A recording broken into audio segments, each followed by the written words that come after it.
شہر میں بلند ہونا کامیابی کی علامت سمجھنے لگے۔ اس کا نقصان یہ ہے کہ معاشرے میں دو چیزیں روز بروز بڑھتی چلی جا رہی۔ ایک ہے بے حیائی، فحاشی، عریانی۔ روز ایک نیا دروازہ کھلتا ہے اس کا، روز نیا دروازہ کھلتا ہے۔ اب تو ایک نیا لیبل لگ گیا ہے کہ سارا سال گانا باجا کرو، معاذ اللہ جو تمہارے من کی مرضی ہو وہ کرو، اور جب رمضان آئے تو کچھ چند پرچوں پہ حدیثیں لکھ کے ٹی وی پہ بیٹھ جاؤ اور لوگوں کو بتاؤ کہ اسلام شاید وہ والا مذہب ہے جو کہتا ہے سارا سال مرضی کرے، رمضان آئے تو حدیث پڑھنی شروع کر دے، اور یکم رمضان سے 29 تک دوپٹہ سر پہ رکھو، اور جب عید والا دن آئے تو اتار دو۔ ہمارا یہ دعویٰ نہیں ہے کہ دین کا کوئی ٹھیکیدار ہے، ہم کہتے ہیں ضرور دین سکھائے، ہر آدمی کو اپنا حصہ ملانا چاہیے۔ تنے تنہا کوئی آدمی کوئی جماعت دین کا کام نہیں کر سکتی، لیکن دینداری صرف رمضان میں نہیں ہوتی، دینداری سارا سال ہوتی ہے۔ اب لوگوں نے دین کو جزوی طور پہ لینا شروع کر لیا ہے، کلی طور پہ لوگ دین کو نہیں اپناتے۔ شادی کے پروگرام منگنی سے لے کر بارات کے بیٹھنے تک سارے کام غیر شرعی ہوتے ہیں۔ مرد عورت کا اختلاط ہوتا ہے۔ سب سے بری رسم وہ ہے کہ جب جوان لڑکیاں ہاتھوں میں پھول لے کے دولہے اور اس کے دوستوں پر پھول پھینکتی ہیں، باقی ہر آدمی ڈرائنگ روم میں بیٹھتا ہے، ویڈیو والوں کو اجازت ہوتی ہے کہ وہ گھر کے ہر کونے تک پہنچ سکتا ہے۔ سارے کام غیر شرعی ہوتے ہیں اور جزوی طور پر دین پہ عمل ہوتا ہے۔ نکاح کا وقت آتا ہے تو کہتا ہے چپ کر جاؤ تھوڑی دیر کے لیے، بینڈ باجا بند کرو، ہم مسلمان ہو گئے۔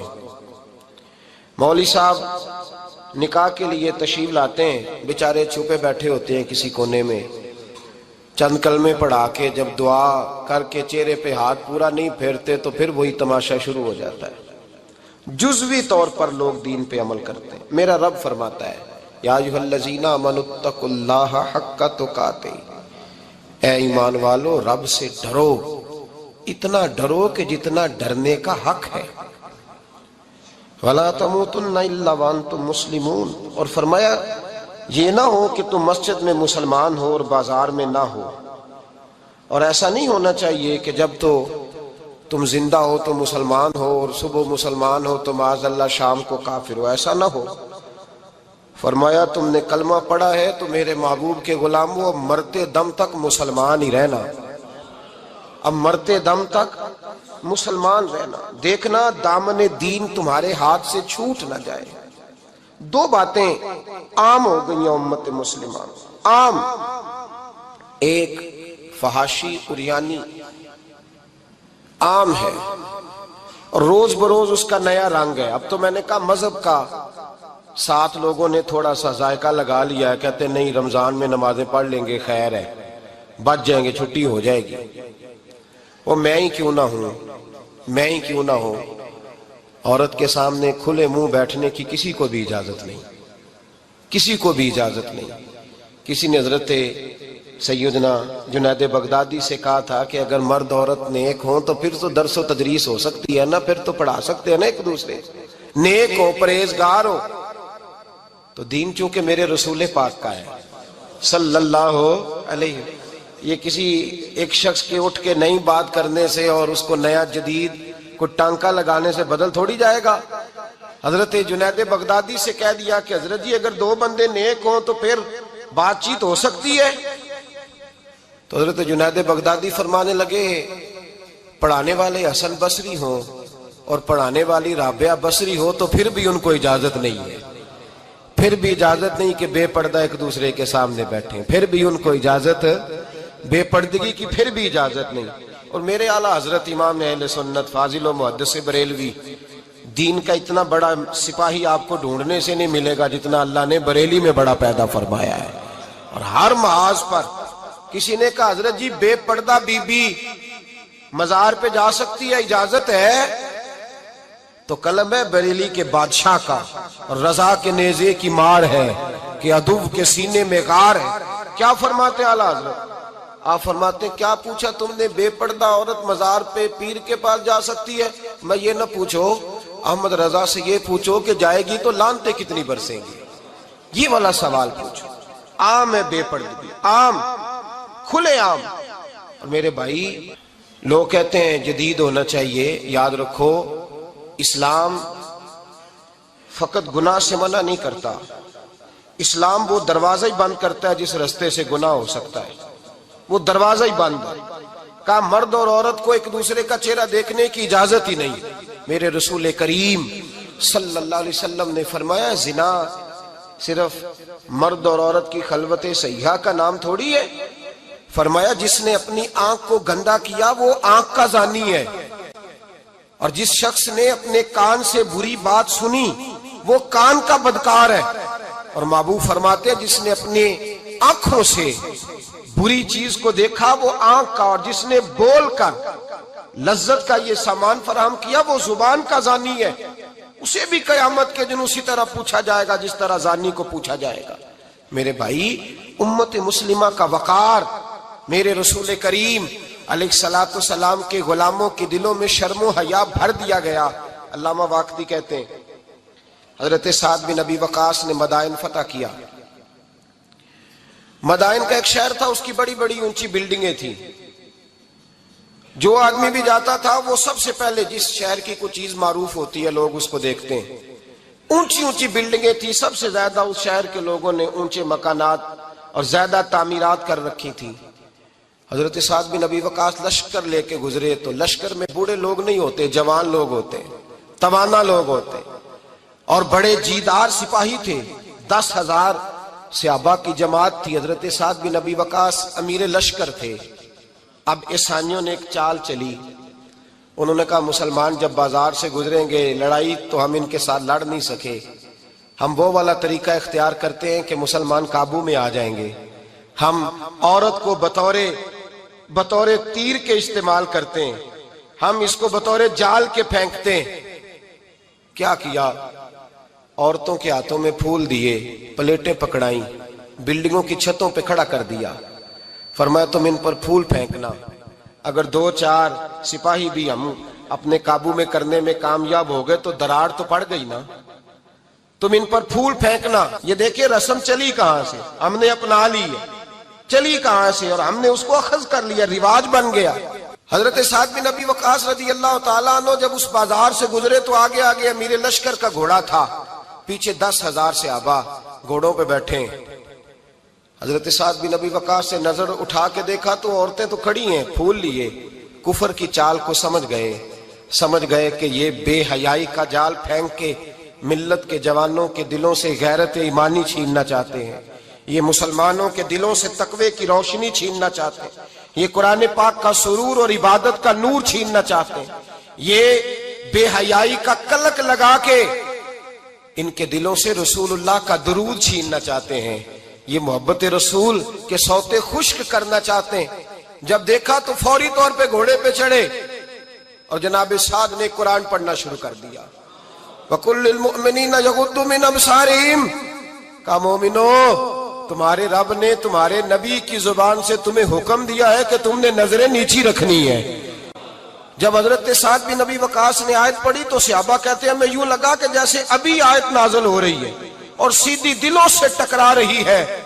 10,000 کا لشکر گزر گیا، عورتیں پھول پھینکتی رہیں، لیکن کسی ایک صحابی نے بھی نظر اٹھا کے نہیں دیکھا۔ جب لشکر گزرا تو ان بیبیوں نے پلیٹیں پھینکی اور کہنے لگی عیسائیوں تم کتنے نالائق اور کس قدر بڑے تم بد تہذیب ہو کہ اپنی عورتیں استعمال کرتے ہو لوگوں کو قابو کرنے کے لیے، کس قدر تم زیادہ غیرت سے گرے ہوئے ہو، اور یہ کتنا اعلیٰ طبقہ ہے کہ ہم دادے توجہ دیتی رہیں، انہوں نے پلٹ کے نہیں دیکھا، کہنے لگے تم جھوٹے ہو، اور جس رسول کے غلام اتنے اعلیٰ درجے کے پائے کے حیا والے ہیں وہ نبی کتنی شان والا ہوگا۔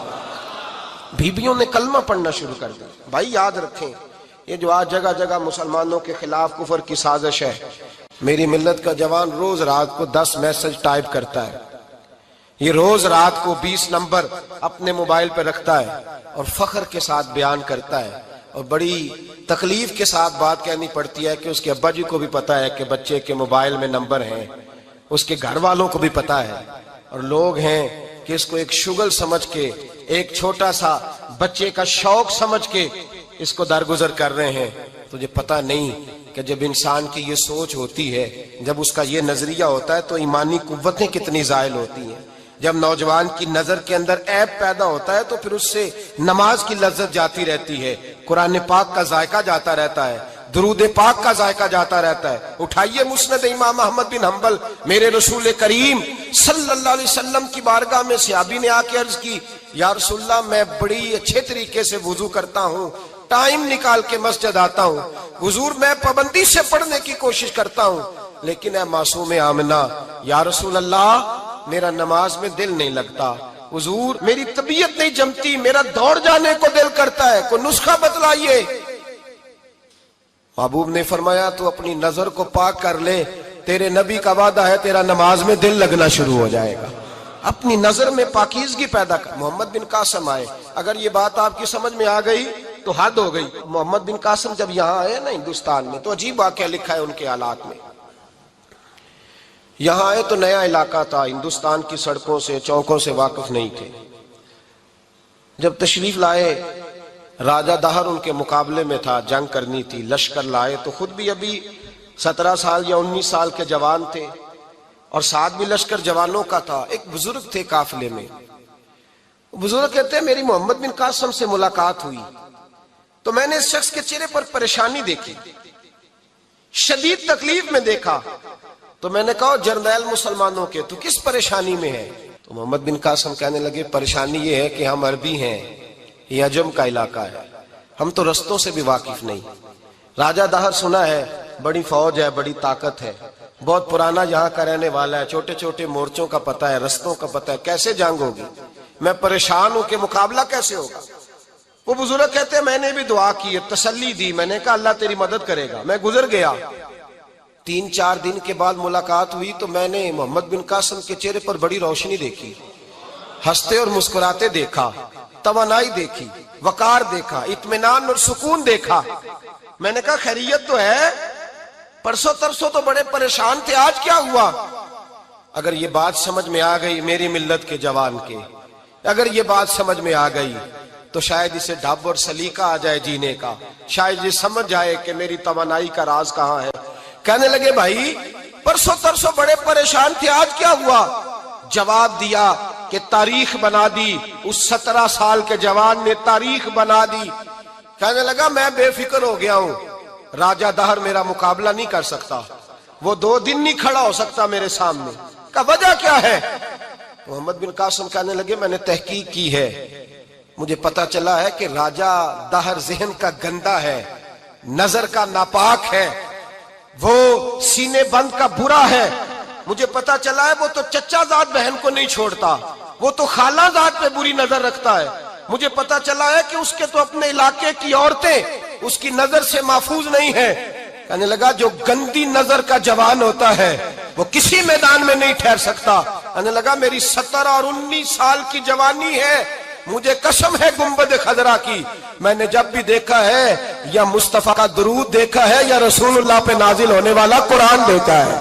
میرا مقابلہ کیسے کرے گا؟ میرے مقابلے میں کیسے آئے گا؟ جو نظر کا گندا ہو، کردار کا ناپاک ہو، وہ کسی کے مقابلے میں آ سکتا؟ اور ملت کے جوان یاد رکھ، جب تک نظریں ناپاک ہوتی ہیں اس وقت تک وجود کمزور ہوتے ہیں، جب تک نظریں ناپاک ہوتی ہیں ارادوں میں دراڑیں ہوتی ہیں، جب نظریں ناپاک ہوتی ہیں پھر عقیدے متزلزل ہوتے ہیں، جب نظریں ناپاک ہوتی ہیں پھر انسان کوئی بھی مہم سر نہیں کر سکتا، اور جب نظر پاک ہوتی ہے۔ حضرت عبداللہ بن حذافہ جہاد کر رہے تھے، روم کے عیسائیوں نے گرفتار کر لیا، 1000 آدمی نے مل کے پکڑا، گرفتار نہیں ہوتے تھے صحابی، 1000 آدمی نے گھیرا ڈالا، گرفتار کر کے لے گئے، اور جب بادشاہ کے سامنے گئے تو وزیر کہنے لگا بادشاہ بندہ بڑے کام کا ہے، اگر ہمارے قابو آ گیا تو فائدہ دے گا، صحابی ہیں حضرت عبداللہ بن حذافہ، حضرت فاروق اعظم کا زمانہ ہے، اگر قابو آ گیا تو فائدہ دے گا۔ بادشاہ کہنے لگا کیوں، کیا خوبی ہے؟ کہنے لگے ہم 1000 آدمی تھے، یہ اکیلا قابو نہیں آ رہا تھا، 1000 آدمی تھے. اگر ہماری فوج میں شامل ہو گیا تو بہت بڑا جرنیل ملے گا. بادشاہ کہنے لگا کوئی مسئلہ نہیں، 2-3 چیزیں ہوتی ہیں بندے کو خریدنے کے لیے، خرید لیتے ہیں. بادشاہ کہنے لگا عبداللہ جتنی دولت تجھے چاہیے میں تجھے دے دیتا ہوں، میرے لشکر میں آ جا، معاذ اللہ اسلام چھوڑ دے.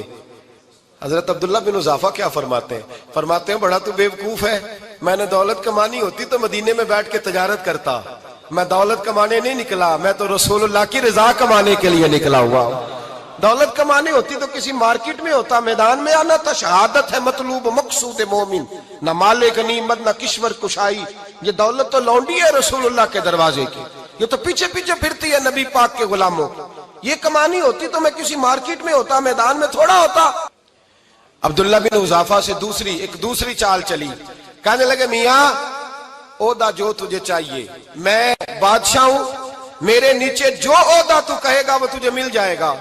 حضرت عبداللہ بن حذافہ کہنے لگے شاید تجھے پتا نہیں میری تعریف کیا ہے، شاید تو جانتا نہیں میری تعریف کیا ہے. کہا صاحب کی کیا تعریف ہے؟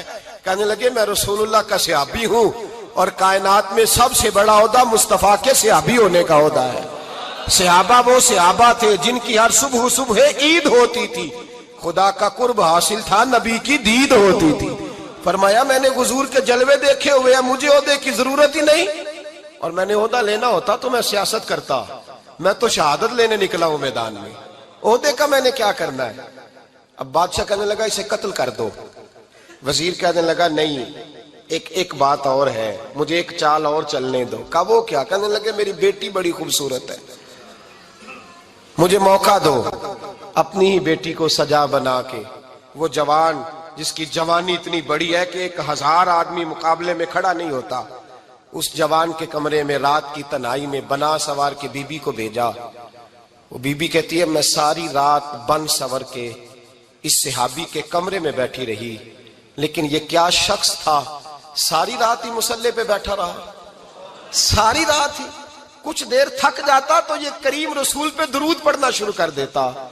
بی بی کہتی ہے سحری ہو گئی تو میں نے چھو کے دیکھا کہ انسان ہے کہ جن ہے، یہ بندہ ہے کہ فرشتہ ہے. چھو کے دیکھا. کہنے لگے پیچھے ہٹ جا. میں نے کہا میں نے تو سنا تھا تو 1000 کے مقابلے میں ہے اور تو اتنا بے حس ہے کہ بنی سوری دلہن بیٹھی ہے، تو نے نظر نہیں کی. عبداللہ بن حذافہ بی بی کہتی ہے نظر پھر نہیں اٹھائی، نظر پھر جھکی ہوئی ہے. کہنے لگے بی بی میں مجبور ہوں، اب میرے اوپر کوئی حسن نہیں چلتا، میں نے جلوہ بدوحا کا دیدار کیا ہوا ہے، اب میری نگاہوں میں جچتا نہیں کوئی، اس لیے کہ جیسے میرے سرکار ہے ایسا نہیں کوئی. کبھی بھی اب نہیں کسی کا میرے اوپر جادو چلتا. میں نے مصطفیٰ کو اور کہا ذرا پیچھے ہٹ کے بیٹھ، مجھے میرے رسول نے غیر محرم سے بچنے کا حکم دیا ہے، ذرا پیچھے ہٹ کے بیٹھ. سحری کا وقت تھا. وہ بی بی کہتی ہے اس نوجوان کے جملے میرا سینہ چیر گئے، کلیجہ پھٹ گیا، چیخ نکلی، میں کفر کے عالم میں روئی. میں نے کہا مجھے بتا تو صحیح، آخر یہ جذبہ کہاں سے ملتا ہے، آخر یہ روشنی تو میں نے دیکھی نہیں، کہاں سے آتی ہے؟ ایک میرا باپ ہے جو بنا سور کے مجھے تیرے کمرے میں چھوڑ گیا، بتلا یہ کہاں سے کیف آتے ہیں؟